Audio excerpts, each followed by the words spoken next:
कि अगर रोग बहुत भारी है, तकलीफ बहुत भारी है, शरीर में दवाइयाँ भी अगर असर नहीं कर रही है, तो एक पात्र में जल लिया जाता है और पंचाक्षर मंत्र नमः शिवाय या षडाक्षर मंत्र ओम नमः शिवाय या श्री शिवाय नमस्तुभ्यम जप कर उस पानी की ओर देखते रहते हैं और मंत्र का जाप करते रहते। एक माला 108 मनके की जब पूरी हो जाए, उस पानी को देखते देखते 108 मन का 108 बार भगवान का नाम पूरा हो जाए, उसी पानी को फिर भगवान शंकर पर समर्पित कर दिया जाता है और उसी पानी को झेल लिया जाता है। और दिन में सुबह, दोपहर और शाम 3 बार उसका आचमन किया जाता है। शरीर में दवाई लगना प्रारंभ हो जाती है और रोग का निवारण हो जाता है। इसको कहते हैं पानी को वाणी से अमृत बनाना।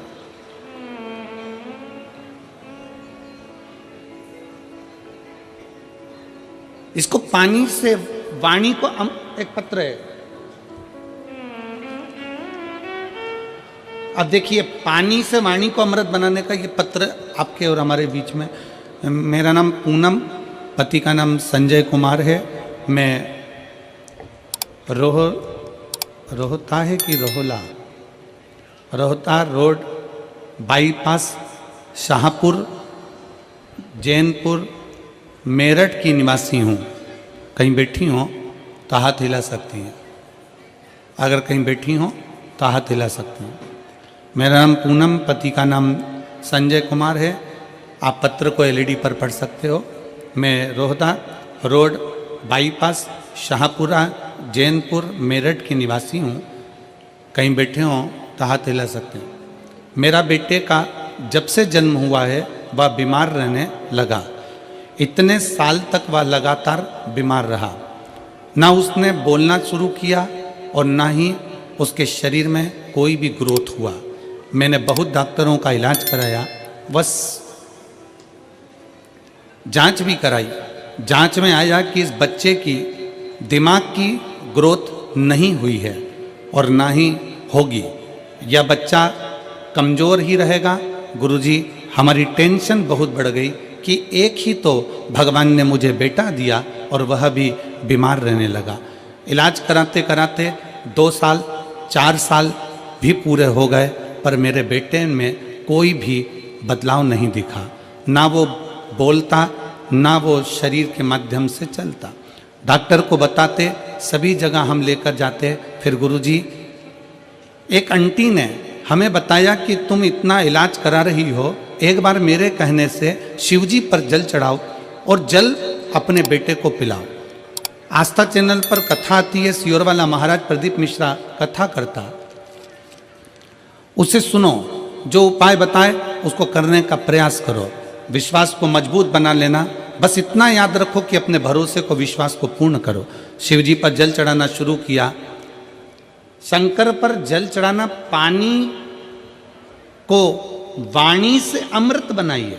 शिव तत्व का नाम लेकर श्री शिवाय नमस्तुभ्यम कहकर शिवलिंग पर जल चढ़ाती और वही जल लाकर अपने बच्चे को पिलाना प्रारंभ करा।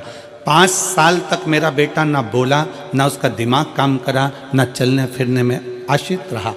पर बाबा ने ऐसी कृपा कर दी कि पशुपतिनाथ का व्रत किया, बेटे को लाकर जल देना चालू करा। 6वां वर्ष चालू हुआ और बाबा की कृपा से अब मेरे बेटे ने धीरे धीरे सभी कुछ बोलना प्रारंभ कर दिया। आज गुरुजी, मेरा बेटा स्कूल भी जाता है, ट्यूशन भी जाता है, सब कुछ बोलता भी लगा है और उसके दिमाग का भी ग्रोथ शुरू हो गया है। उसका स्वास्थ्य भी पूरी तरह से ठीक है। अब मेरा बच्चा, किसी डॉक्टर को भी अब दवाई की जरूरत नहीं है, वह बिल्कुल ठीक है। गुरुजी, आपने समस्त समाज को, शिव भक्तों को अलग जगाई। तो ये शिव भक्ति, पानी को वाणी के माध्यम से अमृत बनाना। अगर कहीं बैठे हों तो एक बेलपत्र लेने के लिए आ सकते, और बच्चा आया हो साथ में तो उसको भी ला सकते। पानी को वाणी से अमृत बनाइए। सबसे सुंदर तरीका, सबसे सरल तरीका, और ये आपको भी बोलना है कि आप अमृत कैसे बना सकते हो। बीमारी है, तकलीफ है, बच्चा चिड़चिड़ा हो गया, माइंड काम नहीं कर रहा है, शरीर में रोग बढ़ते चले जा रहा है, कटोरी में जल ले लो, पात्र में जल ले लो और पंचाक्षर मंत्र नमः शिवाय या षडाक्षर मंत्र ओम नमः शिवाय या श्री शिवाय नमस्तुभ्यम, जितनी देर आप जप करें उतनी देर तक उस जल पर आपकी दृष्टि पड़ना चाहिए, उस जल पर आपकी दृष्टि पड़े।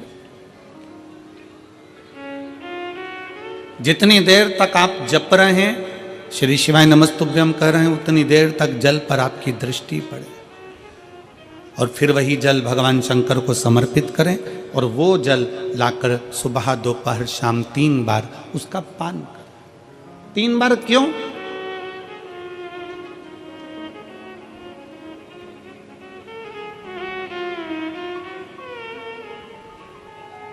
त्रिलोकी का नाथ, त्रिकालदर्शी, कैलाशी, अविनाशी, त्रिपुंडधारी, त्रिबेलपत्रधारी, त्रिनेत्रधारी, त्रिशूलधारी, त्रिपुंडधारी, त्रिलोकी के नाथ के 3 दर्शन मूल हैं। प्रातः का दर्शन जो हमें हमारे जीवन की सतमार्ग बताता है, मंगल मार्ग की ओर लेकर जाता है। दोपहर का दर्शन हमारे जीवन में हमें उलझनों से बाहर निकाल देता है और शाम का दर्शन हमें चैन की नींद सोना सिखा देता है और आनंद में रहना सिखा देता है। वो त्रिपुंडधारी को 3 दर्शन।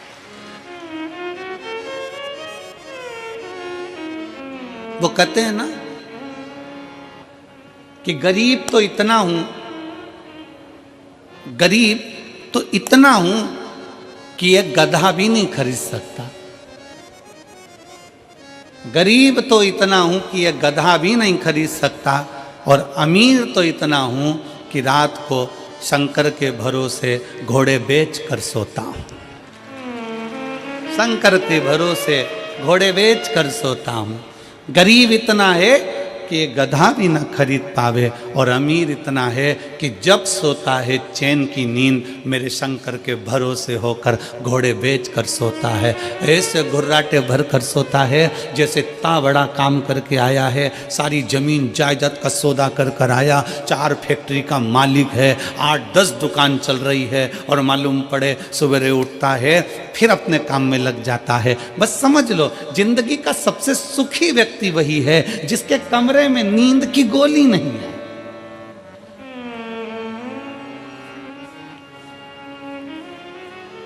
सिर के पास में कोई बाम की शीशी नहीं है,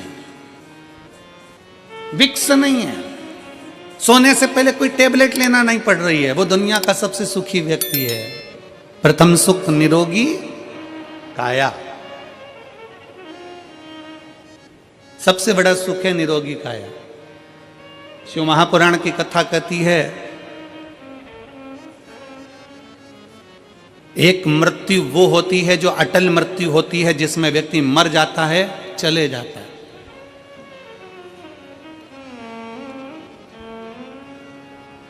जन्म से लेकर मरने तक के बीच में व्यक्ति 100 बार और मरने की कतार पर आ जाता है। कितनी बार? जम के बोलो जरा, कितनी बार पास में आ रहा है मृत्यु के? 100 बार। मरने वाला मृत्यु अलग है कि मरेगा, परंतु उसके पहले जन्म से मृत्यु के बीच में 100 बार तुम्हारे पास में मौत आती है। 100 बार। कहीं बीमार पड़ गए, एक्सीडेंट हो गया, कहीं कोई कार्य हो गया, कहीं दिमाग खराब हो गया, कहीं मानसिक टेंशन बढ़ गया, कहीं डिप्रेशन में पहुंच गए, कहीं किसी ने कुछ कह दिया, कहीं कुछ हो गया। 100 बार मौत मृत्यु तुम्हारे नजदीक में आती है। किसी ने पूछा ये शंकर पर चढ़ाया गया जल श्री शिवाय नमस्तुभ्यम कहाँ काम आता है? शिव महापुराण की कथा कहती है जो अटल मृत्यु सत्य है वो तो आएगी, मरोगे उसको कोई नहीं टाल सकता। पर जो 100 बार मृत्यु तुम्हारे नजदीक में आती है, तुमने अगर कोई धर्म करा, पुण्य करा, सत्कर्म करा, शिव का नाम लिया, पंचाक्षर नाम लिया, शंकर को 1 लोटा जल चढ़ाया, श्री शिवाय नमस्तुभ्यम कहा है, समझ लो कि तुम्हारे पास में जब 100 बार मृत्यु नजदीक में आती है ना, तो तुम्हारा पुण्य, तुम्हारा भजन, तुम्हारा स्मरण, तुम्हारा मंत्र जाप, तुम्हारा 1 लोटा जल उस मौत को टालता चले जाता है और आगे बढ़ता चले जाता है। अटल मृत्यु तो सत्य है, वो तो आना है, पर उसके पहले भी 100 बार मृत्यु आती है। कहीं बीमार पड़ गए, एक्सीडेंट हो गया, कुछ हो गया, कुछ हो गया, बार बार मौत करीब में आती चली जाती है, बार बार मृत्यु करीब में आती चली जाती है। पर उस मृत्यु को तुम भगवान की भक्ति से, तुम भगवान के भजन से, तुम अपने स्मरण से टाल रहे हो, तो मंत्र जाप से उसको टाल रहे हो।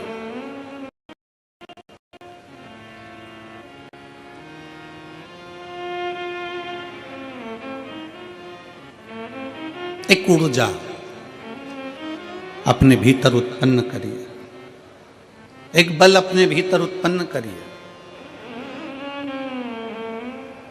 मेरठ की यह पवित्र भूमि इतनी ऊर्जावान भूमि है कि यहाँ सनातनियों को जगाने का काम भी इस मेरठ की भूमि से क्रांतिकारियों को जगाने का किया गया था। ये मेरठ की वो पवित्र भूमि।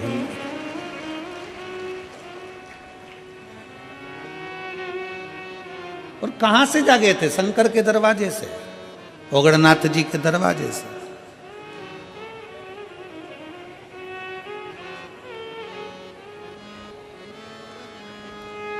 अपने आप को हमें जागृत करना, अपने आप को हमें जागृत करना। शिव तत्व कहता है, भगवान शंकर की कथा कहती है कि पानी को वाणी से अमृत बनाओ।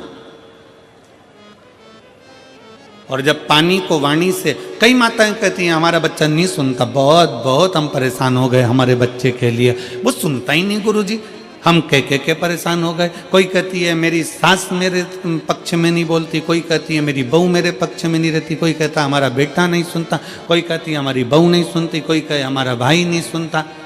और होता है, आज का जमाना बड़ा विचित्र है। एक बहू को समझाओ तो बहू कह देती गुरुजी मैं किसी के बाप की नहीं सुनूंगी।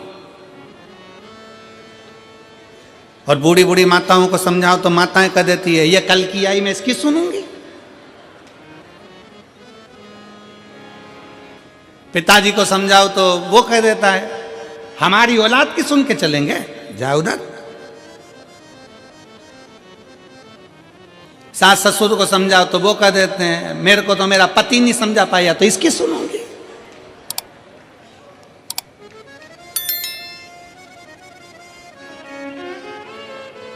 कोई किसी के सुनने को तैयार नहीं है। कौन सुनेगा? सीओर वाला गुरुजी कौन सुनेगा? घर में तुम रह रहे हो, परिवार में तुम रह रहे हो, कुटुंब में तुम रह रहे हो, सबके साथ तुम रह रहे हो, तो सुनना भी तुमको पड़ेगा। बस इतना अंदाजा लगाओ कि कोई किसी को ना सुनो। पानी को वाणी से अमृत बनाओ, अमृत बनाकर शंकर को चढ़ाकर वही जल लाकर मटके में हंडे में डाल दो, सब पिएंगे। अपने आप उनके भी भीतर निर्मलता का भाव जागृत हो जाएगा, शिव तत्व आ जाएगा।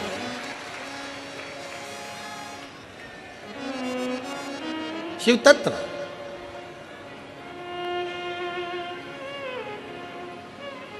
सीहोर का रुद्राक्ष है आप लोगों के पास में? कौन कौन लेकर आए हो? जरा हाथ उठाओ तो जरा, सबके पास में रखो रखो रखो। कुबेरेश्वर धाम का रुद्राक्ष क्या करता है? उसका एक ही काम है, पानी को अमृत बनाने का प्रयास करता है। काशी में रिसर्च चला कि ऐसा रुद्राक्ष में क्या है जिसको तांबे के कलश में गलाया गया और शंकर जी पे चढ़ाया गया और उस पानी को पिया तो उससे बल उत्पन्न हो गया, बीपी, शुगर, थायराइड जैसी बीमारियां ठीक होने लगी। क्या है ऐसा?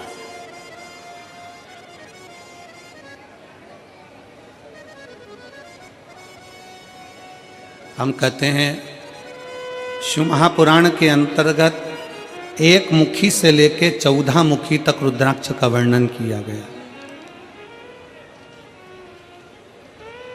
शिव महापुराण में एक मुखी से लेकर 14 मुखी तक रुद्राक्ष का वर्णन किया गया। और एक भी रुद्राक्ष, कोई कहता है कि एक मुखी रुद्राक्ष ज़्यादा प्रबल होता है, कोई कहता है 2 मुखी प्रबल होता है, कोई कहता है 3 मुखी प्रबल होता है, कोई कहता है 5 मुखी प्रबल होता है। सारे रुद्राक्ष कोई ना कोई कहता है कि ये बहुत प्रबल होता। फिर किसी ने कहा गुरुजी एक मुखी रुद्राक्ष कहीं मिलता है क्या? हमने कहा आज के जमाने में एक मुखी आदमी नहीं मिलता तो रुद्राक्ष की बात करते। आज के जमाने में आदमी नहीं मिले, अपनी पार्टी हार जाती है तो लोग दूसरे की पार्टी में चले जाते हैं, आदमी एक मुखी नहीं दिया तो यहाँ रुद्राक्ष की क्या बात करते? इधर दालनी गली तो उधर पहुंच गए, उधर दालनी गली तो उधर पहुंच गए, उधर दालनी गली तो उधर पहुंच गए, दिन भर डोलते रहते हैं, दिन भर।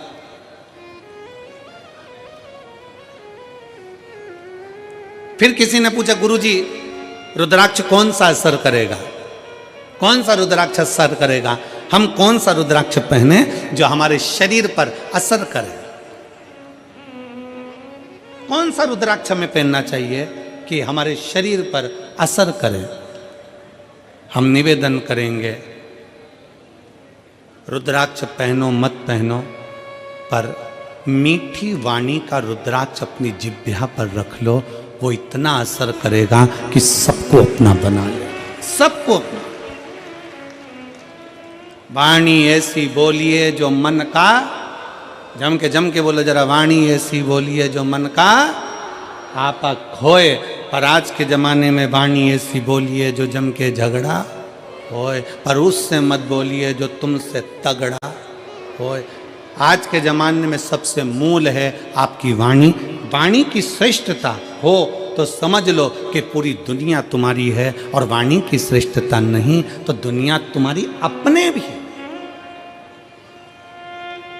एक सास के पास में अंगूठी भी है, एक सास के पास में चेन भी है, एक सास के पास में जेवर भी है, एक सास के पास में दुनिया की प्रॉपर्टी भी है, एक ससुर जी के पास में सब कुछ है। सास ससुर के पास में प्रॉपर्टी है, जमीन है, बंगला है, गाड़ी है, पैसा है, धेला है, सब कुछ है। और मान लो उसकी वाणी अच्छी नहीं हो तो घर में 4 बेटे 5 बेटे 3 बहुएं 4 बहुएं 5 बहुएं, कोई उसका होगा? जम के बोलो जरा, नहीं। और अगर आपके पास में कुछ भी नहीं है, आपके पास में ना प्रॉपर्टी है, ना गाड़ी है, ना बंगला है, ना जमीन है, ना जायदाद, कुछ भी नहीं, और उसके बाद अगर आपके पास में मीठी वाणी है ना, बस मीठे शब्द है ना, तो पड़ोसी भी आकर तुम्हारी गुलामी कर कर चले जाएगा, पड़ोसी भी आएगा तो तुम्हारी सेवा कर कर चले जाएगा। बुढ़ापे का परम आभूषण है, बुढ़ापे का परम आभूषण है आपकी मीठी वाणी। बुढ़ापे का परम आभूषण है आपके मीठे शब्द।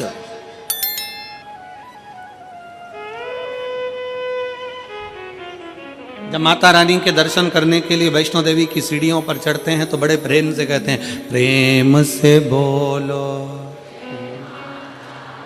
सारे बोलो, मैं नहीं सुनिया मीठी वाणी, प्रेम से बोलो। हम क्यों कह रहे हैं कि प्रेम से बोलो? माता जी के पास जा रहे हो, अपनी माँ के पास जा रहे हो, माता रानी के पास जा रहे हो, इसलिए का प्रेम से बोलो। अब वैष्णो देवी से मिलने जा रहे हो तो वहां चिल्ला चिल्ला कर करे प्रेम से बोलो। अब जरा विचार करो, अपनी सास से मिलने जाओ तो प्रेम से बोलो।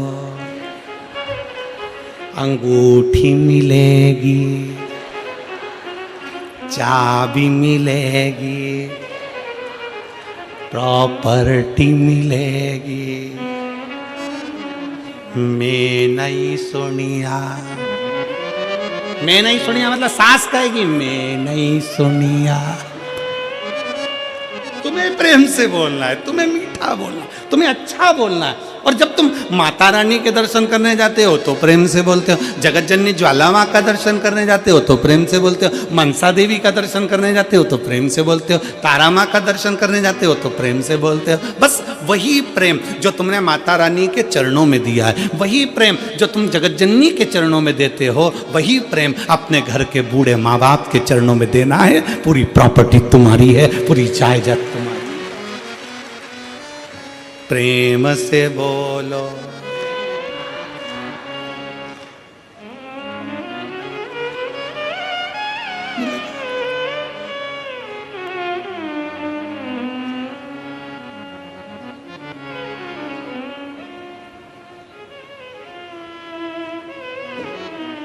बस एक मीठी वाणी,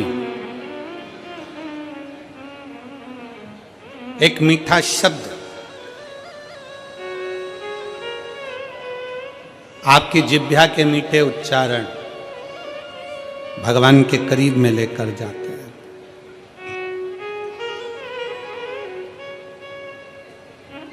पानी को वाणी से अमृत बनाना सीखो। लोग कहते हैं गुरुजी कौन सा रुद्राक्ष, ठीक है। शिव महापुराण में 1 मुखी से लेकर 14 मुखी तक रुद्राक्ष का वर्णन है। स्कंद पुराण के अंतर्गत 1 मुखी से लेकर 21 मुखी तक रुद्राक्ष का वर्णन है। लिंग पुराण में रुद्राक्ष की महत्वता है। ये रुद्राक्ष कौन सा हमारे लिए अच्छा होगा, कौन सा रुद्राक्ष पहनना चाहिए, कौन सा रुद्राक्ष धारण करना चाहिए, शिव महापुराण की कथा कहती है जो भी रुद्राक्ष उत्पन्न हुआ वो भगवान के नेत्र अश्रु से उत्पन्न हुआ।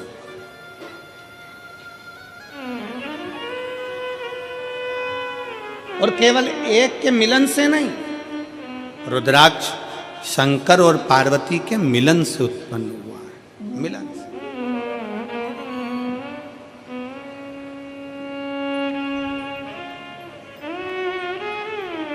मेरे ओघड़नाथ, मेरे भोलेनाथ, मेरे शंकर, मेरे त्रिकालदर्शी, कैलाशी, अविनाशी। एलईडियां चालू करवाइए पीछे की एलईडी, पीछे की एलईडियां चालू करवाइए। मेरे ओघड़नाथ, मेरे त्रिकालदर्शी, मेरे कैलाशी, मेरे अविनाशी, मेरे शिव। बैठ जाओ, हो रही है, बैठ जाओ, हो रही है।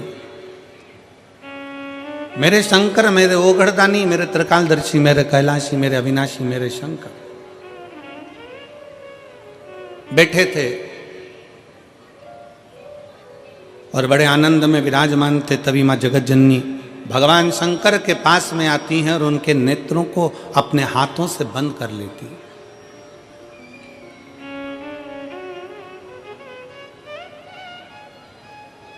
मां जगत जननी ने अपने हाथों से भगवान शंकर के नेत्रों को बंद किया और नेत्र को बंद करने पर भगवान शंकर के नयन से जो अश्रु गिरा, उस अश्रु से रुद्राक्ष की उत्पत्ति है।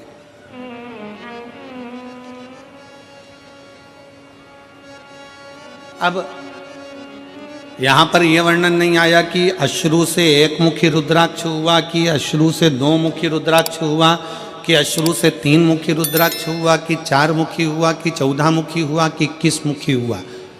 माता ने हाथ का स्पर्श किया, नेत्र बंद हुए, अश्रु नीचे गिरा, उससे रुद्राक्ष उत्पन्न हुआ। शंकर भगवान का पुत्र है रुद्राक्ष, शंकर भगवान का स्वरूप है रुद्राक्ष, शंकर भगवान का प्रतिबिंब है रुद्राक्ष। इसलिए शिव महापुराण की कथा कहती है, एक तो पंचाक्षर मंत्र नमः शिवाय, षडाक्षर मंत्र ओम नमः शिवाय, श्री शिवाय नमस्तुभ्यम और रुद्राक्ष, ये वो हैं जिनका एक स्पर्श मात्र, जिनको नजदीक में रखा जाए तो जीवन का एक सुख अपने आप उसके करीब में आता चले जाता,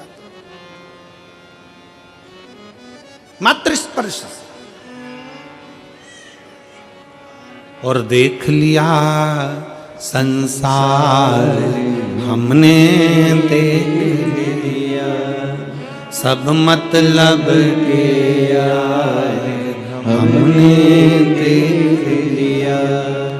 झूठे नाते झूठे रिश्ते, झूठे नाते झूठे रिश्ते, अरे झूठा है संसार हमने देख लिया, सब मतलब के यार हमने देख लिया। शिव महापुराण की कथा कहती है कि रुद्राक्ष कोई सा भी हो, 1 मुखी हो, 14 मुखी हो, 21 मुखी हो, 15 मुखी हो, 11 मुखी हो, 10 मुखी हो, 5 मुखी हो, 4 मुखी हो, पर इतना याद रखना, कोई सा भी रुद्राक्ष हो, अगर आपके गले में पड़ा हुआ है, अगर वो रुद्राक्ष आपके गले में है चाहे स्त्री हो, चाहे पुरुष हो, चाहे बेटी हो, चाहे बेटा हो, अगर उसके गले में रुद्राक्ष पड़ा हुआ है तो किसी दुनिया के व्यक्ति की सामर्थ्यता नहीं है कि वो आपको धोखा दे दे और आपसे छल कर कर चले जाए।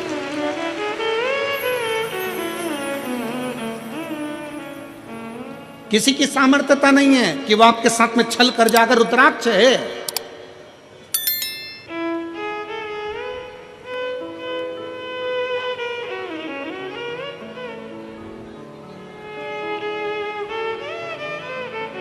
और प्रयास करो,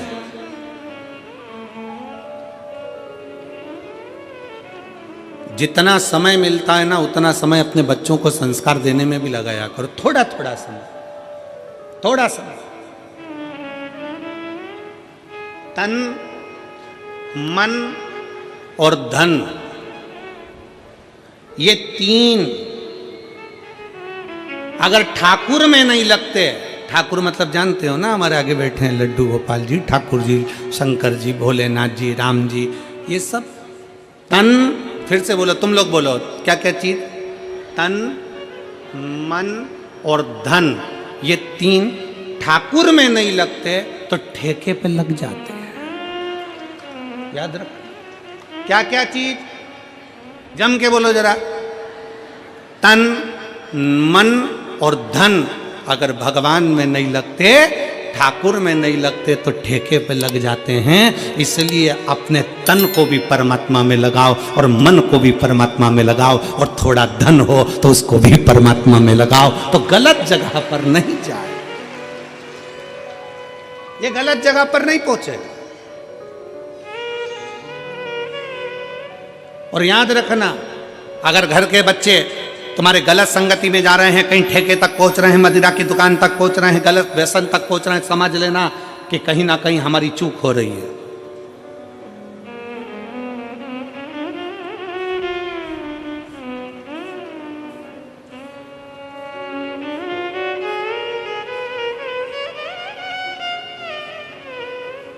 कहीं ना कहीं हमारी चूक हो रही है।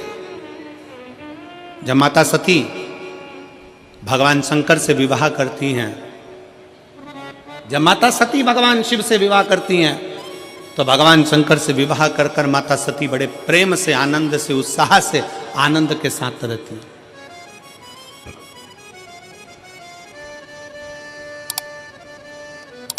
बड़ी उमंगता में माता सती रहती, बड़ी उमंगता में।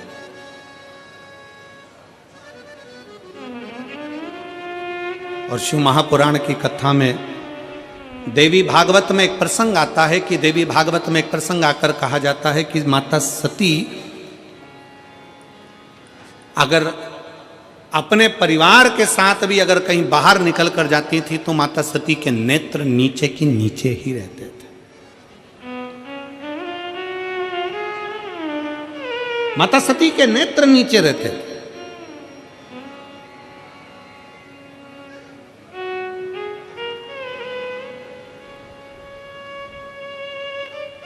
होना चाहिए। बहन, बेटी और पत्नी के नेत्र अगर झुके रहते हैं, बहन, बेटी और पत्नी के नेत्र अगर झुके हैं तो उसके घर के भाई, बाप और पति का सिर कभी नहीं झुकता है।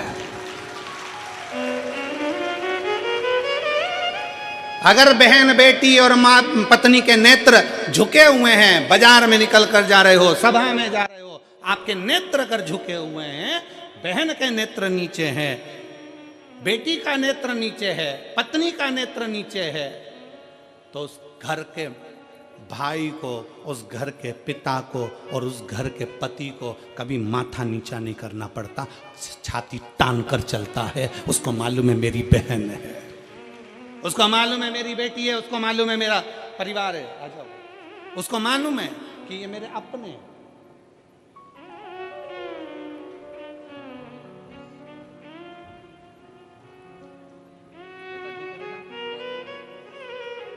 एक उसके लिए भी।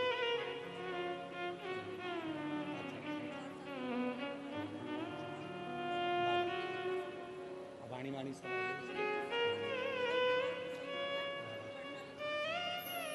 दीदी बोल रही हैं 5 साल तक कुछ नहीं बोला और ना उसका माइंड काम करा ना शरीर, पर बाबा की कृपा से अब बच्चा बोलने भी लगा, स्कूल जाने लगा, ट्यूशन जाने लगा और पढ़ने लगा और बहुत अच्छा हो गया। यही शिव कृपा। हर हर शिव तत्व की प्राप्ति। नेत्र झुके रहे और फिर निवेदन है इस व्यासपीठ के माध्यम से, आपकी दृष्टि अगर रहे तो श्रेष्ठ रहे। दृष्टि में भेद नहीं होना चाहिए, नयनों में भेद नहीं होना चाहिए। गलत सोच, गलत विचार, गलत दृष्टि हमको गलत मार्ग की ओर लेकर चली जाती है और फिर वही दुख, वही तकलीफें हमारे जीवन में आती है। वही तकलीफ। हुआ क्या था, बिंदु और चंचुला की कथा कल अपन ने श्रवण करी और भगवान ईश्वर जी और गौरा जी उनकी कथा के यजमान बने, शंकर पार्वती उनकी कथा के यजमान बने। किसकी गलती थी? बिंदु का ब्राह्मण था, चोरी नहीं करता था। बिंदु का ब्राह्मण था, छल नहीं करता था। बिंदु का ब्राह्मण था, बेईमानी नहीं करता था। केवल चंचुला देवी ऐसी आई और वो चंचुला देवी ने कहा कि तुम्हारे घर में मैं विवाह कर आई हूं, क्या है ये? तुम्हारे घर में कुछ भी नहीं, तुम्हारे घर में वैभव नहीं, तुम्हारे घर में धन नहीं। पति को उसने चोरी में लगा दिया। कहीं से भी लाओ, कहीं से भी लाओ, पर लाओ, मुझे चाहिए। पति चोरी नहीं करता था, बिंदुक चोरी नहीं करता था। कभी कभी अपने मन में विचार लाइएगा कि बिंदुक जब चोरी करता था, बेकार काम करता था, गलत काम करता था, तो उसके लिए शंकर भगवान जजमान बनने की क्या जरूरत थी? शिव जी को जजमान बनने की क्या जरूरत थी? शंकर जी को कथा सुनने की क्या जरूरत थी? उसकी मुक्ति के लिए शंकर जी ने क्यों प्रयास किया? क्योंकि बिंदुक चोर नहीं था, बिंदुक छली नहीं था, बिंदुक ब्राह्मण होकर भी प्रपंच नहीं करा। पर पत्नी चंचुला ऐसी आई और उस चंचुला ने कह दिया तुम्हारे यहाँ धन नहीं है, तुम्हारे यहाँ वैभव नहीं है, तुम्हारे यहाँ दौलत नहीं है, जाओ कहीं से भी लाओ। बिंदुक ने कहा मैं ब्राह्मण हूँ और सुन मेरी आय इतनी नहीं है, मैं इतना नहीं कमा सकता। तो पत्नी ने कह दिया चोरी करो ना। पर दुनिया के लोगों को यह नहीं मालूम, चोरी करने वाला हमेशा चोट्टा की चोट्टा ही रहता है। चोट्टे का कभी प्रमोशन नहीं होता। जिसका धन चले गया, उसकी अगर चेन गई, सामान गया, तो ये तो है कि बाबा उसको कहीं से कम आज नहीं तो कल, महीने 2 महीने में 3 महीने में उसको वापिस बड़ा मंगलसूत्र, वापिस बड़ी चेन भोलेनाथ उसको दिला देगा। पर चोट्टे का प्रमोशन नहीं होगा। चोट्टा चोट्टा ही रहेगा। और तुम खुद देख लो कितने चोट्टे कितना सामान चोरते। और आप लोगों से हम बार बार व्यासपीठ से कहते हैं, बार बार निवेदन करते हैं, जितनी कथा होती है हर कथा में कहते हैं अपनी चेन, कीमती सामान, मंगलसूत्र, अपने मोबाइल, कीमती कीमती सामान, डायमंड, हीरा, सोना, चांदी सब अपने घर छोड़कर आओ। क्योंकि जो डायमंड से बड़ा डायमंड है मेरा शंकर ओगड़दानी त्रिकालदर्शी कैलाशी, उसकी कथा सुनने के लिए जा रहे। अपना जेवर अपने घर, 2 चीजें अपने घर में रखो कथा में आने से पहले, एक जेवर दूसरा तेवर। तुम कितने बड़े भी कुछ भी हो, अपने घर के हो, यहाँ तेवर भी मत दिखाओ कथा में आने के बाद। तुम मुझे जानते नहीं हो, फोन लगाता हूं, अब भी आगे बैठने की व्यवस्था करवाता हूं। तो जेवर और तेवर दोनों घर रखिए। शिव महापुराण की कथा में ना जेवर की जरूरत है, और जम के बोल दो जरा, ना तेवर की जरूरत है। तुम्हारी पहचान होगी किसी से भी, हमारी पहचान तो उससे है जो शमशान में रहता है, सीधा उससे सीधी पहचान है।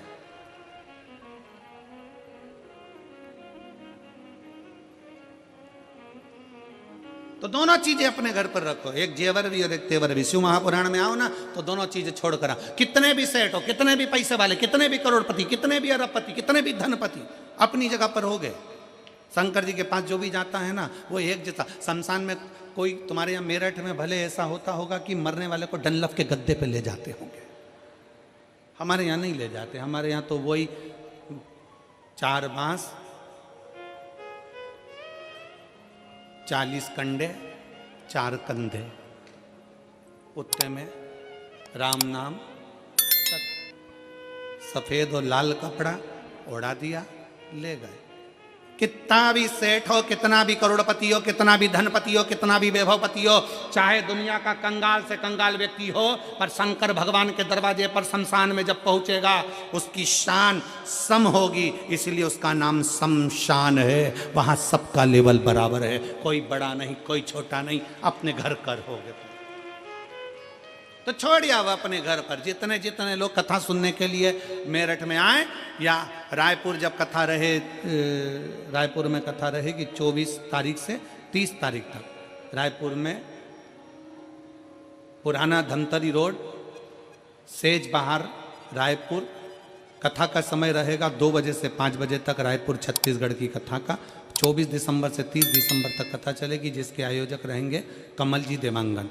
तो हम तो उनसे भी कहेंगे, जो भी कथा सुनने आए अपना जेवर अपना तेवर अपने घर छोड़ कर आओ। यहाँ तो बाबा क्यों किया, हम तो बाबा के भरोसे चलते हैं, हम तो बाबा के भरोसे चलते हैं। ये दुनिया वाले जलते हैं, ये दुनिया वाले जलते हैं, भोले बाबा के भरोसे चलते हैं, शंभू बाबा के भरोसे चलते हैं। तो शिव महापुराण की कथा कर रही है, भगवान शंकर का चरित्र कर रहा है। कुछ आभूषण, आभूषण है मेरा शंकर,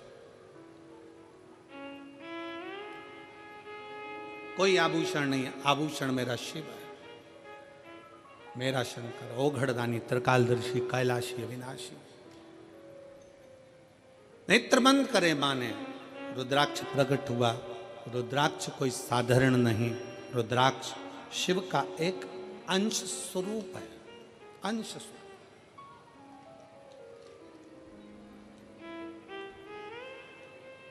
हमारे मार्ग को सुलभ बनाने का काम करता है रुद्राक्ष।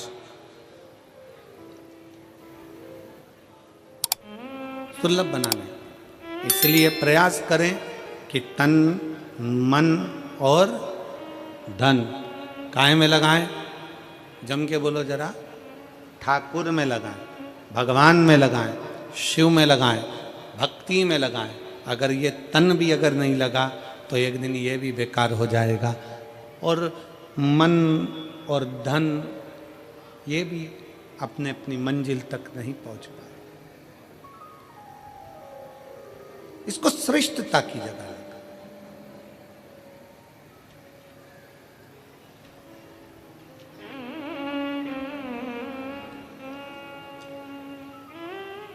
दक्ष प्रजापति ने जब माता सती का विवाह करा था भगवान शंकर के साथ में,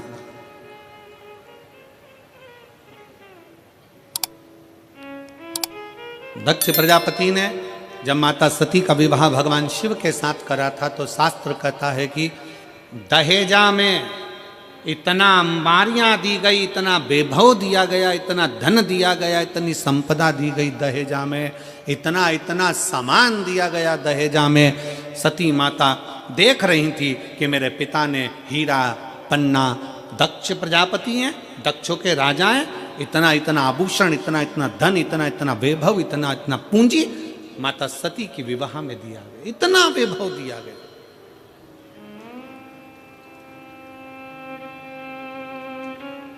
और शिव महापुराण की कथा कहती है वो सतयुग था जिसमें सती माता के कन्यादान में इतना सारा आभूषण दिया गया था, इतना सारा धन दिया गया था।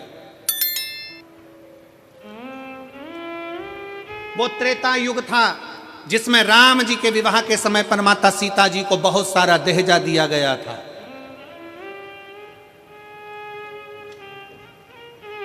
वो द्वापर होगा जिसमें भगवान कृष्ण के मंगल विवाह में दहेज दिया गया होगा।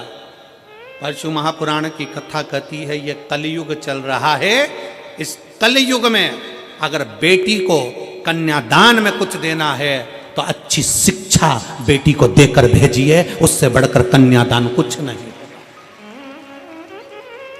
बेटी को अच्छी शिक्षा देकर भेजिए, बेटी को अच्छा विद्वान बनाकर भेजिए, उच्च शिक्षा, अच्छा अध्ययन कराइए, अच्छे कॉलेज में, अच्छे स्कूल में बच्चों को पढ़ाइए। अपनी बेटी को अच्छा पढ़ाकर अच्छी विद्वत्ता देकर भेजिए, क्योंकि बेटी के जीवन में पेट्रोल पंप देखा, गाड़ी देखी, बंगला देखा और मालूम पड़े कि लड़का कहीं गलत विचारों से जुड़ा हुआ मिल गया तो बेटी को रोना नहीं पड़ेगा। अपनी मेहनत खुद करना जानती है, अपना परिश्रम खुद करना जानती है। इसलिए बेटी को कन्यादान में अगर कुछ देना चाहते हो, बेटी को कन्यादान में कुछ प्रदान करना चाहते हो, वो सतयुग था, वो त्रेता था, वो द्वापर था, पर कलयुग का सबसे बड़ा कन्यादान अगर कुछ है तो एक माँ बाप अपनी बेटी को अच्छा पढ़ाएं, अच्छा विद्याध्ययन कराएं, उसको काबिल बनाएं और उस पद तक पहुंचाएं कि तुम्हारी बेटी जिस दिन तुमसे मिलने के लिए आए तो खुश होकर कहे, पापा आज मेरा प्रमोशन हो गया, आज मैंने फिर एक कंपनी में आगे बढ़कर नौकरी करी है, पापा आज मुझे सम्मान मिला है, पापा आज मैंने ये किया है। बेटी की प्रतिष्ठा, बेटी का कन्यादान, धन, ये गोदरेज की अलमारी हो, फ्रिज हो, कूलर हो, वॉशिंग मशीन हो, ये लैपटॉप हो, इससे बेटी का कन्यादान नहीं है। बेटी का कन्यादान है उसकी उच्च शिक्षा।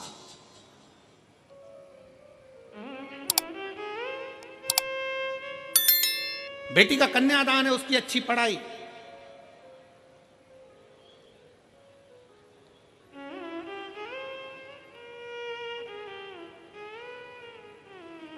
बहुत बड़े बड़े सम्मेलन होते हैं, बहुत बड़े बड़े आयोजन होते हैं, जिसमें बहुत सारा सम्मेलन में भी दहेज दिया जाता है। वहाँ इतने लोगों का ब्याह, अलमारी दी, ये दी, वो दी, ये दिया, वो दिया। शिव महापुराण की कथा कहती है ये तो सब पुराना डिजाइन है। अगर सबसे अच्छा कन्यादान है तो आप आज के ज़माने में सनातन धर्म की बेटियों को सनातनी बनाने का प्रयास कर दो और उच्च शिक्षा का प्रयास कर दो, उससे बढ़कर कोई कन्यादान नहीं, उससे बढ़कर कोई कन्यादान नहीं। और फिर कथा में आइए, माता सती के विवाह में कन्यादान में ढेर सारा आभूषण, रतन, माणिक, मोती, सोना, चांदी, हीरा, पन्ना, अंबर, पीतांबर, गाड़ी, बंगला सब दिया गया। फिर माता पार्वती जी का विवाह हुआ तो कन्यादान में कुछ नहीं दिया गया। क्यों? क्योंकि हिमालय राज की बेटी माता पार्वती भगवान शंकर की भक्ति में लीन थी। हिमालय राज ने देख लिया कि मेरी बेटी ने अच्छी शिक्षा ग्रहण कर ली है, अच्छा विद्याध्ययन ग्रहण कर लिया है, तो मेरी बेटी को अभी दहेज के समान की नहीं, मेरी बेटी तो खुद संस्कारित है। जिस घर में जाएगी वहाँ बंगला बना देगी, जिस घर में जाएगी वहाँ आभूषण ले आएगी, जिस घर में जाएगी वहाँ अंबर पीतांबर हो जाएंगे। और हम वही सोच लेकर बैठे।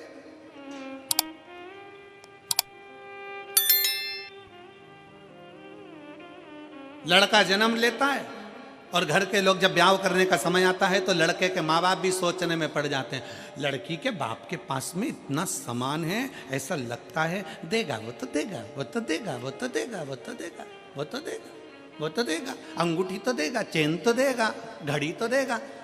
अरे तुम्हें सोचना चाहिए कि लड़की के बाप के पास में कितना भी सामान हो, पर मेरा लड़का इतना बोल्ड है, वो कमाकर अपनी पत्नी को देगा और हमें भी देगा। ये बोल्डता होना चाहिए।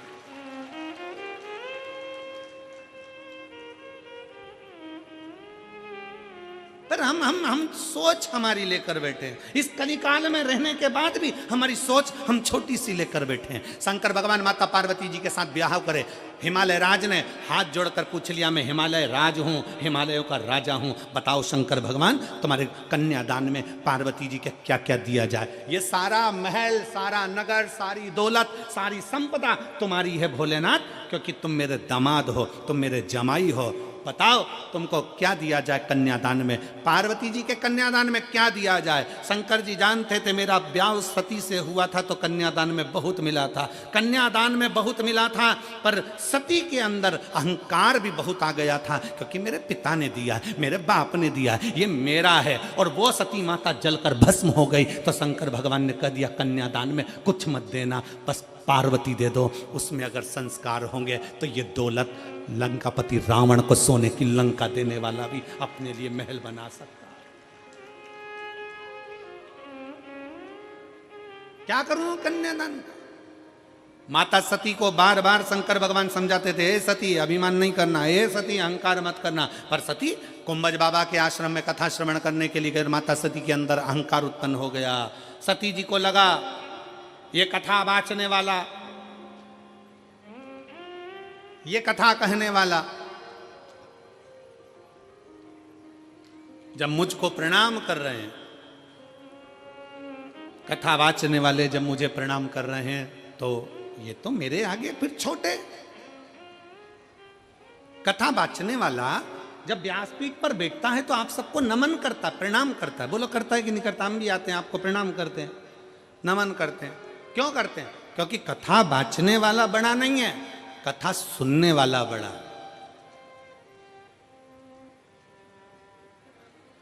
कथा वाचने वाला कभी बड़ा नहीं हो सकता, कथा सुनने वाला बड़ा। और वैसे भी सुनने वाले जितने हैं वो सब जमीन पर बैठते हैं। जमीन पर बैठते हैं तो जिनके पास जमीन होती है लोग उनको जमींदार कहते हैं। तो तुम सब जमींदार हो। कथा वाचने वाला तो चार पाए की चौकी पर बैठा है, जमीन पर बैठे तो जमींदार, चौकी पर बैठे तो चौकीदार। अब तुम जमींदार हो, तुम्हारी मर्जी पड़ी तो बैठे, नहीं तो उठ के चल दिए। तुम जमींदार हो, तुम्हारा मन पड़ा तो पानी की बोतल निकाली पी गए। जमींदार हो तुम, तो जमीन पे बैठे हो बड़े आनंद से। जमींदार हो, तुम्हारा मन पड़ा तो चाय कूड़ ली, निपटा लिया। जमींदार हो तुम, तो जेब में से निकाल के मल भी लेते हो। जमींदार हो, थोड़ी देर में भजन आएगा तो फटकी भी लगा लोगे। और जैसे ही महाराज जी बोलेंगे हारा, तुम तो जमींदार। जमींदार तो कुछ भी कर सकता, बेचारा चौकीदार फंसा ना, जो हाथ जोड़ के बैठा, चौकीदार फंसा।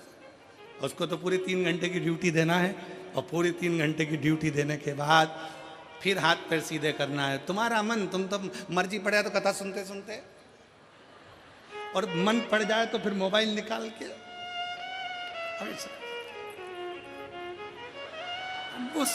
सेल्फी समाउने। और तो जमींदार हो, जमींदार तो कुछ भी कर सकता। बात तो चौकीदार की अड़ी है, बात चौकीदार की। और आज के जमाने में चौकीदार की बड़ी टेंशन है। पूरा भारत हिला पड़ा चौकीदार के चक्कर में, बड़ी टेंशन चौकीदार। और महाराज हमारे दो ही रिश्तेदार, हमारे दो ही रिश्तेदार, एक हमारे भोले बाबा, एक हमारे भोले बाबा, दूजी गौरा रानी सरकार, हमारे दो ही रिश्तेदार, हमारे दो ही रिश्तेदार, हमारे दो ही रिश्तेदार, हमारे दो ही रिश्तेदार, एक हमारे भोले बाबा, एक हमारे भोले बाबा, ओ एक हमारे भोले बाबा, एक हमारे भोले बाबा, दूजी गौरा रानी सरकार, हमारे दो ही रिश्तेदार, हमारे दो ही रिश्तेदार, हमारे दो ही रिश्तेदार, हमारे दो ही रिश्तेदार। जय हो।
सेठ हमारे भोले बाबा, सेठ हमारे भोले बाबा, सेठानी है गौरा माता, सेठानी है गौरा माता, सेठ हमारे भोले बाबा, सेठ हमारे भोले बाबा, सेठानी है गौरा माता, सेठानी है गौरा माता।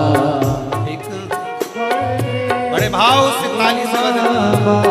एक हमारे भोले बाबा, तुझ गोरा रानी सरकार, हमारे डोरी रिश्तेदार, हमारे डोरी रिश्तेदार।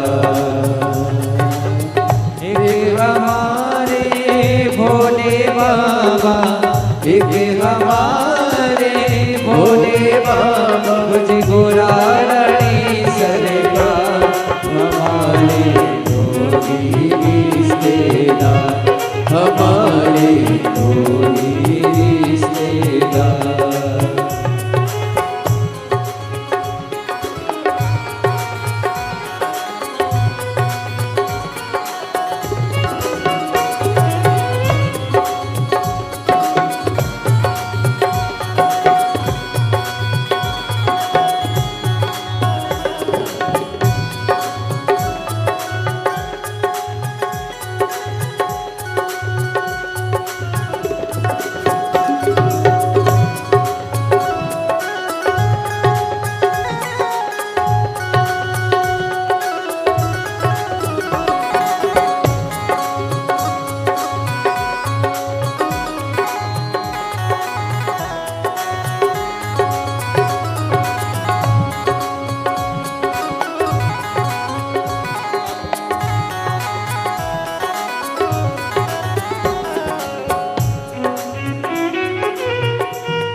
दिल हुआ है उसी का दीवाना, दिल हुआ है उसी का दीवाना, गूंजे होठों पे जो तराना, गूंजे होठों पे जो तराना।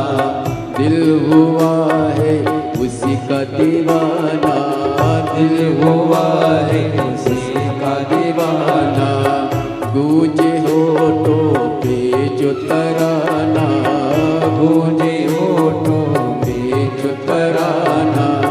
रहे आँखों में तस्वीर उसकी, रहे आँखों में तस्वीर उसकी, रहे आँखों में तस्वीर उसकी, रहे आँखों में तस्वीर उसकी।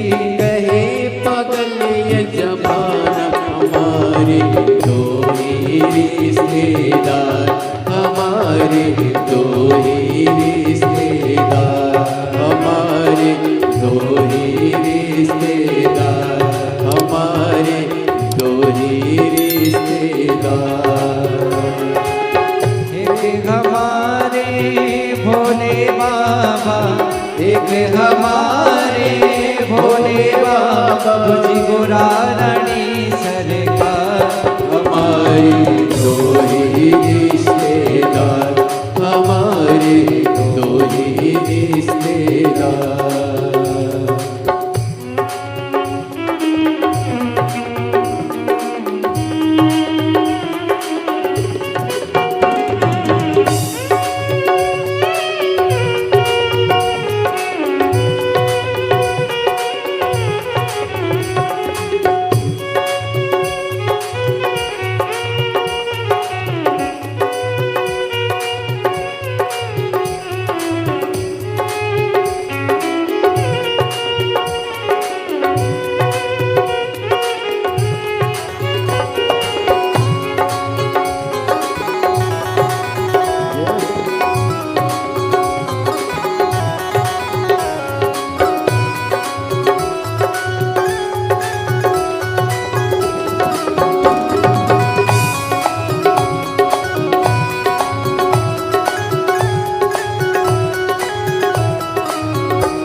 बसाए, रहे हरदम उसका नशा है, रहे गर्दन उसका नशा है।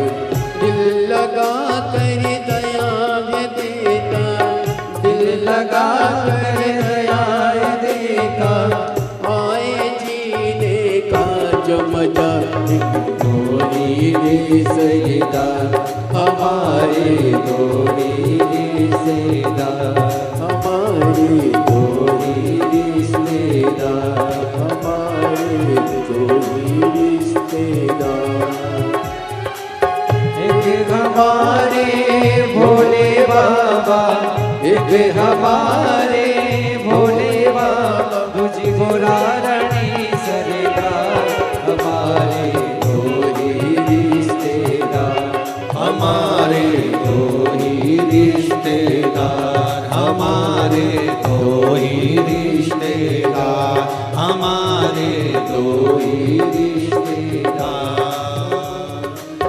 एक हमारे भोले बाबा, एक हमारे भोले बाबा, एक हमारे भोले बाबा, एक हमारे भोले बाबा, पूजा गौरा रानी सरकार, हमारे दो ही रिश्तेदार, हमारे दो ही रिश्तेदार, हमारे दो ही रिश्तेदार, हमारे दो ही रिश्तेदार, हमारे दो ही रिश्तेदार, हमारे दो ही रिश्तेदार।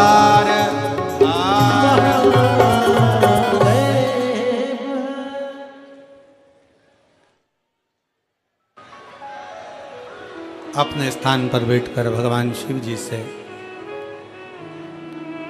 अपने मन की बात बड़े भाव के साथ दिल से बाबा को प्रार्थना करिए। जहाँ जगह मिले वहाँ बैठकर बाबा को अपने भाव व्यक्त करिए।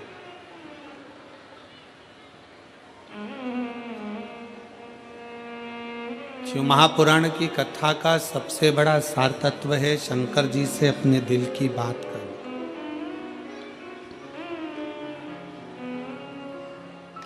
दिल से बाबा को प्रार्थना करो, दिल से बाबा को निवेदन करो। आज बाबा का प्रागट्य महोत्सव भी है। भगवान शंकर का ज्योतिर्मय स्वरूप आज ही के दिन प्रकट हुआ था, इसलिए बाबा के भाव से निवेदन कर अपने दिल की बात कहिए। सब साथ में बोलेंगे।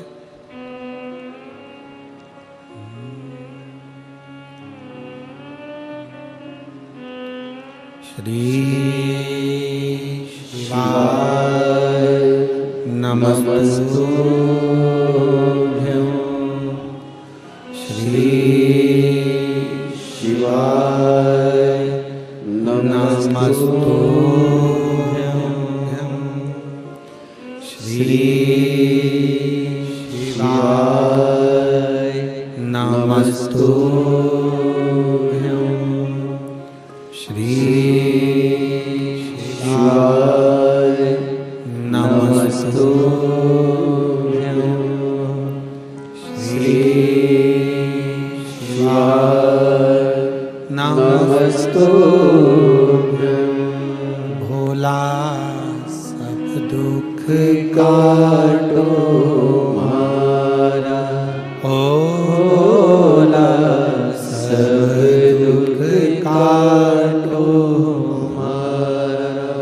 शिव शंकर जपूं तेरी माला, भोले बाबा जपूं तेरी माला। भोला सब दुख काटो मारा, ओ भोला सब दुख काटो मारा। वेश है मंगल मंगलकारी, वेश है मंगल मंगलकारी। शमशान निवासी हमारा, शमशान निवासी हमारा, ओ भोला सब दुख काटो हमारा।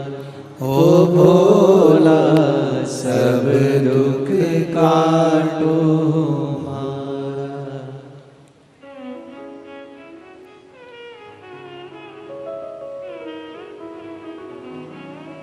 भगवान ओगड़दानी, त्रिकालदर्शी, कैलाशी, विनाशी शिव की कथा कर रही है। सती माता के विवाह में बहुत सारा दहेजा दिया गया, पर पार्वती माता के दहेजा नहीं। अच्छा संस्कार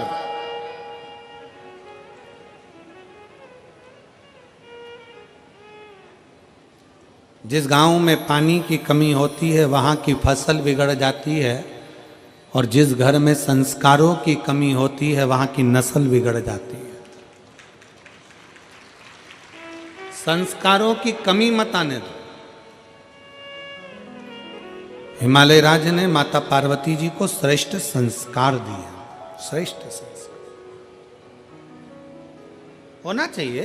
संस्कार हम कल जा रहे थे तो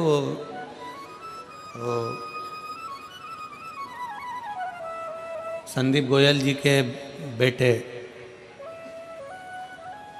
शिवम हमारे साथ में थे।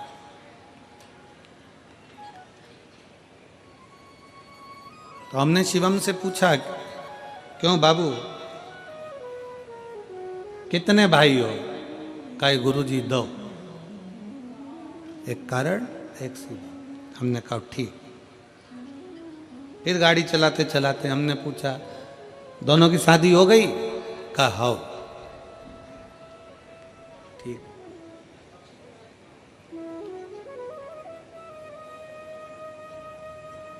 हमने कहा दोनों बहुएं? तो कहा हाँ गुरुजी दोनों बहुएं हैं। हमने कहा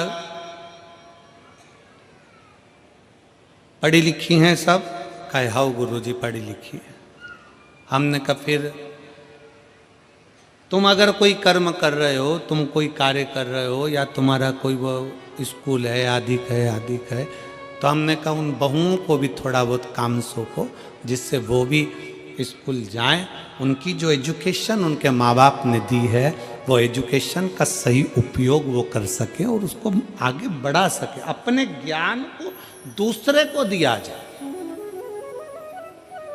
धन चोरी हो सकता है, संपदा चोरी हो सकती है, वैभव चोरी हो सकता है, सत्ता वापिस चोरी होकर बदल भी सकती है, पर आपके भीतर की विद्वत्ता, जो माँ बाप ज्ञान देते हैं, जो संस्कार देते हैं, जो विद्या अध्ययन आपने करा होता है, वो अपना ज्ञान अपन दूसरे को देकर हो सकता है कि उसको अच्छे लक्ष्य तक पहुंचा सके।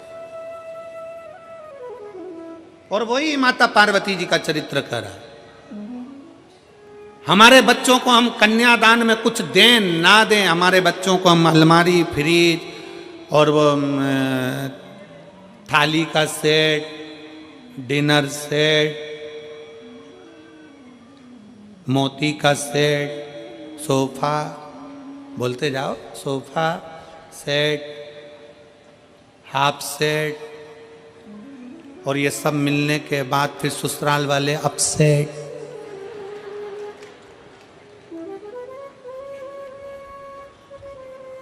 ये सेट देने से अच्छा है अपने बच्चों की विद्या पर ध्यान दिया जाए, शिक्षा पर ध्यान दिया जाए। शिक्षा पर बहुत जरूरी है। मेरे शंकर भगवान की धर्मपत्नी माता पार्वती, शास्त्र कहता है माँ ब्रह्मा जी की धर्मपत्नी माता सरस्वती स्वयं सामने आकर खड़ी हो जाती थी, और पार्वती मैया सम्मुख में आकर जब शब्दों का उच्चारण करना प्रारंभ करती थी तो माता सरस्वती भी स्थिर होकर देखती थी।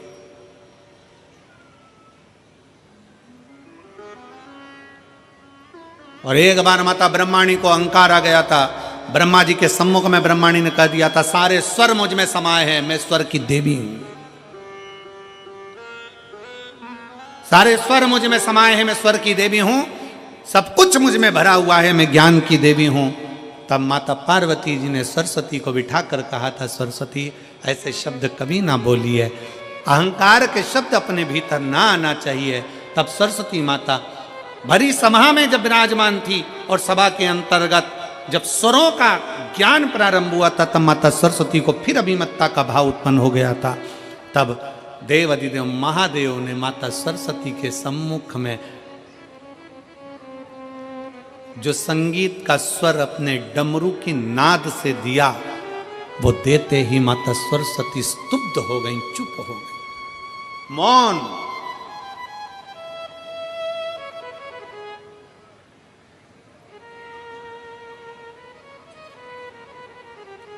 सरस्वती माता मौन हो जाती हैं, एकदम चुप, स्तुप्त। और आज भी मेरे शंकर भगवान को अगर संगीत का कहीं क्रम होता है, नृत्य का कहीं क्रम होता है, तो सबसे ज्यादा किसकी मूर्ति रखाती है? नटराज की।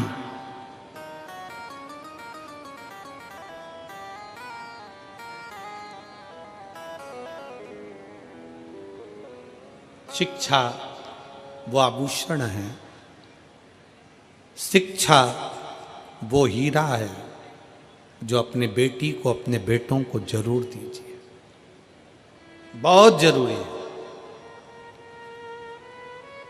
और उस शिक्षा का जब आभूषण आपके बच्चों के अंतर्गत आएगा, तो जैसे अभी कथा में कहा था कि तन मन धन तीनों परमात्मा में लगाओ, ठाकुर में लगाओ, शिव में लगाओ, नहीं तो ये ठेके में चला जाएगा। इसलिए संस्कार अगर अच्छे हैं, शिक्षा अगर अच्छी है, विद्वत्ता अगर अच्छी है, तो निश्चित है हमारे घर के बच्चे कभी भी गलत जगह पर नहीं जाएंगे और वो सत्मार्ग की ओर बढ़ते चले जाएंगे। शिक्षा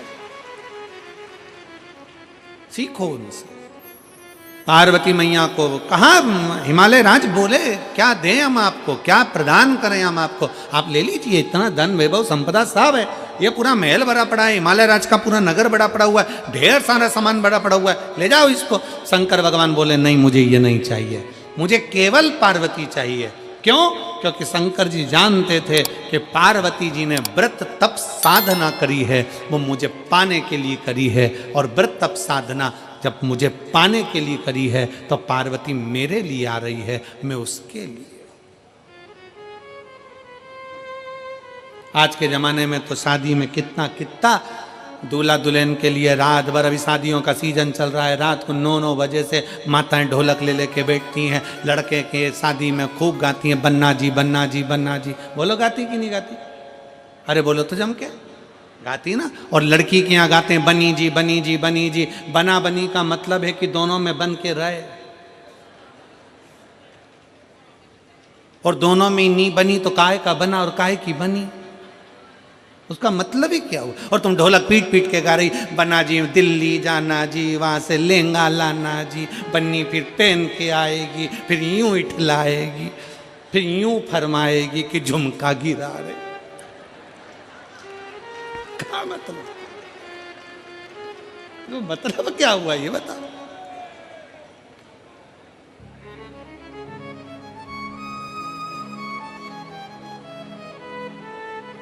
अरे महाराज,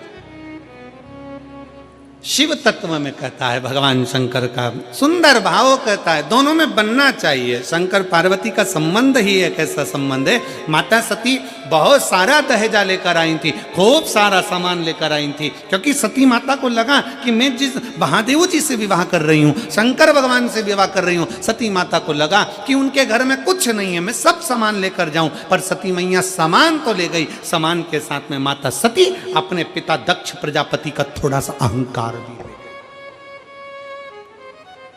अभिमान भी ले गई। और कभी अभिमान लेकर मत चलो, कभी भी उस अभिमान को छोड़कर चलो। हम यजमान परिवार आशीष जी बंसल जी को इस बात के लिए धन्यवाद देंगे। आशीष बंसल जी जितनी बार सीओर आए, जितनी बार एक दो कथा में भी उनसे मिलना हुआ, तो उन्होंने, हमने जब बातचीत हुई तो उनके शब्दों में हमको एक बात अच्छी लगी कि वो हमेशा एक ही बात करते थे, गुरुजी हम पूछते मेरठ में व्यवस्था, तो कहे गुरुजी सब भोलेनाथ बैठा है सब करेगा, शंकर जी बैठा है सब करेगा, और हमारी जो समिति है केदारेश्वर समिति, गुरुजी बहुत बोल्ड है। उन्होंने ये नहीं कहा कि हम बोल्ड है, उन्होंने ये नहीं कहा कि हम जजमान कर लें या ये कर लें, उन्होंने कहा गुरुजी हमारी केदारेश्वर समिति बहुत बोल्ड है, वो सब कर सकती है, आप चिंता ना करें, शंकर का नाम ही उनकी समिति का है, आप चिंता ना करें सब होगा। इसको कहते हैं समर्पण, अभिमत्ता को त्याग कर शिव तत्व की प्राप्ति, अहंकार को पटक कर शंकर की प्राप्ति। सती मैया लेकर गई सामान, तो सामान के साथ में ले गई थोड़ा सा अभिमान।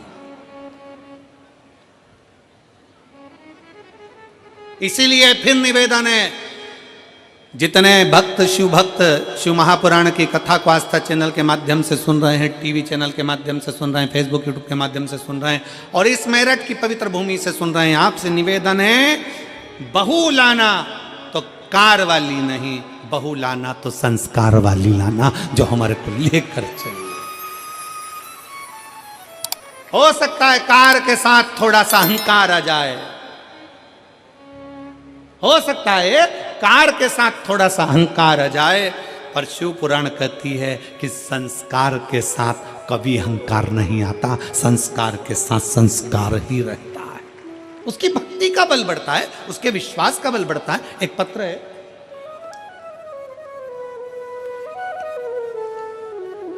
अब बजाऊं कि गाऊं,